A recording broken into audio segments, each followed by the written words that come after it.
Welcome everyone to CW Live. I'm Natasha Nicholson, Executive Editor of IBC's magazine Communication World. And today I'll be talking with Angee Linsey, Managing Director of Linsey Careers, which is an executive recruiting firm that specializes in marketing and communication.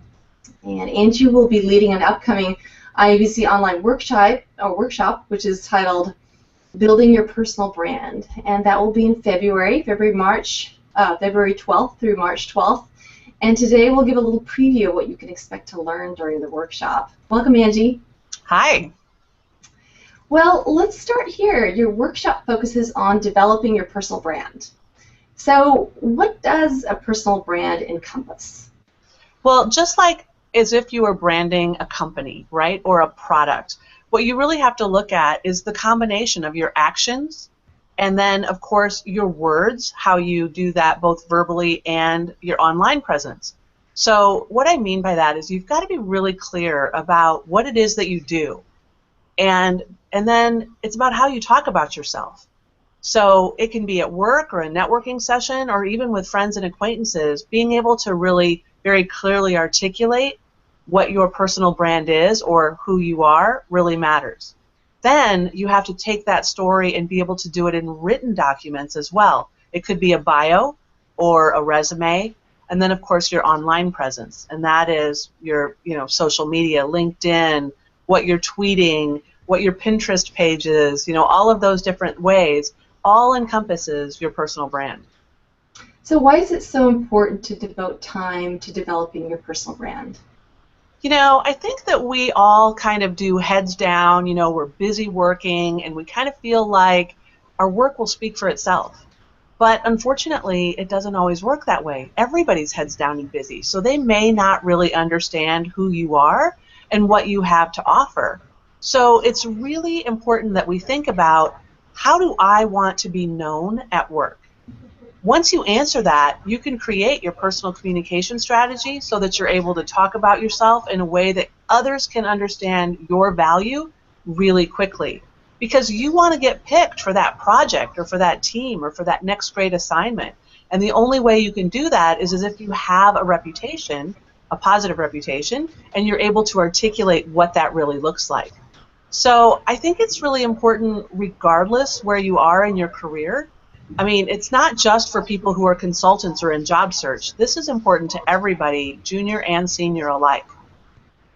What would you say some red flags are that a person needs to rescue their personal brand? So, I can think of a lot of things, but I'm going to narrow it down to 3 that come to mind really quickly. The first one is really people who are unclear about what they do or what their personal brand is. You have to be able to clearly articulate what you do in a way that literally anyone can understand. Otherwise, your personal brand is blurry. The second way is really how you present your brand. What if you're coming across negative? And that happens. I mean, if you kind of are in a slump or you're feeling frustrated a lot at work, you may start coming across more negatively. People don't want to be around negative. So really do kind of a little personal check and turn those words into more positive approach to your personal brand. You want to get picked, right? You want to be chosen for that team or that assignment.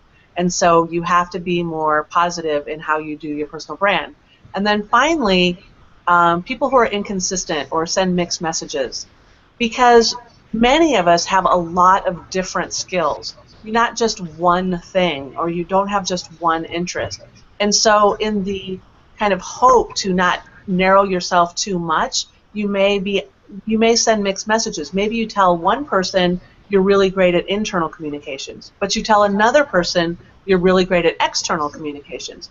You may be really great at both. So figure out how you tell your story encompassing the mix of skills and experiences you bring, what your personal brand is.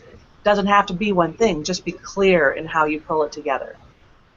So what are some of the first steps that we should take when we set out to map our career in terms of our vision and our plan?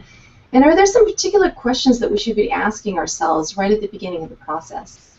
Absolutely. The first workshop in this series of five webinars that we're doing on building your personal brand starts right there, where we're really looking at creating a vision. I want to be really clear that I recognize that plans change and your vision for who you are professionally is going to evolve as you evolve in your career. Thank goodness, right?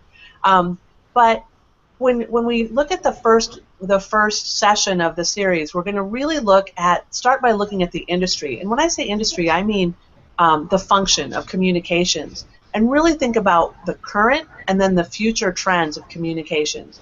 If you think about it, skills that people absolutely have to have right now didn't even exist 7 or 8 years ago. Several of them, right?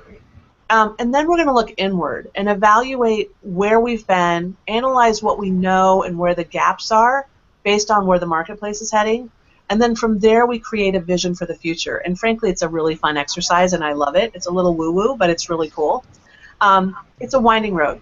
So the great thing about this is a tool that you can use throughout your career.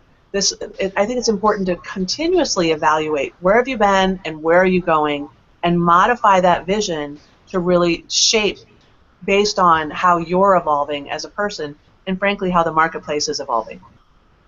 Well, it's been such a pleasure talking with you. We're very excited about your workshop. Thank you. I'm excited to give it. I hope a lot of people attend. And to our viewers, you could learn more about Angee's upcoming workshop just by going to www.ibc.com. And as always, we welcome your feedback. So if you have thoughts to share, just send an email to cwmagazine@iabc.com. And thanks so much for listening.